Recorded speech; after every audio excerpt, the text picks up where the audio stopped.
வணக்கம். அனைத்து உறவுகளுக்கும் எனது இனிய காலை வணக்கத்தை தெரிவித்துக் கொள்கிறேன். உங்களிடத்தில் ஒரு சிறு ஜோதிட குறிப்பை பகிர்ந்து கொள்ள வருகிறேன். ஒரு ஜாதகத்தை பார்த்தவுடன் இந்த ஜாதகர் செல்வ செழிப்போடு வாழ்ந்து விடுவார். வாழ்க்கையில் செல்வ செழிப்பிற்கு பஞ்சம் இருக்காது. இறுதி வரையில் அவர் காசு பணத்திற்காக யாரையும் எதிர்பார்க்க தேவையில்லை என சொல்லிவிடலாம்.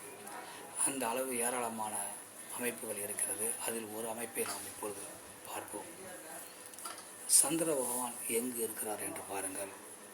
அந்த சந்திர பகவானோடு சுக்கிர பகவான் சேர்ந்திருந்தாலும் அல்லது சந்திர பகவானுக்கு கேந்திரத்தில் இருந்தாலும் 1, 4, 7, 10 ஆகிய வீடுகளில் கேந்திர வீடுகளில் இருந்தாலும் அல்லது சந்திரனுக்கு திரிகோணத்தில் இருந்தாலும் சந்திரனோடு லக்கணத்தில் இருந்தாலும் அது சந்திரனுக்கு 5ஆம் வீட்டில் இருந்தாலும் அது சந்திரனுக்கு 9ஆம் வீட்டில் இருந்தாலும் அவர்கள் பொருளாதாரத்தில் குறைவின்றி வாழ்வார்கள்.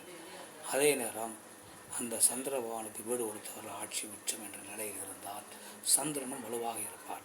அப்படி வலுவான நிலையில் அவர் இருந்துவிட்டால் பெரும் செல்வத்திற்கும் செல்வாக்கிற்கும் புகழிற்கும் சொந்தக்காரராக அவர்கள் மாறிவிடுவார்கள். அதனால் இப்படி ஒரு அமைப்பு உங்கள் ஜாதகத்தில் இருக்கிறதா என பாருங்கள். மற்றவற்றை நாம் அடுத்த வீடியோவில் காண்போம். நன்றி, வணக்கம்.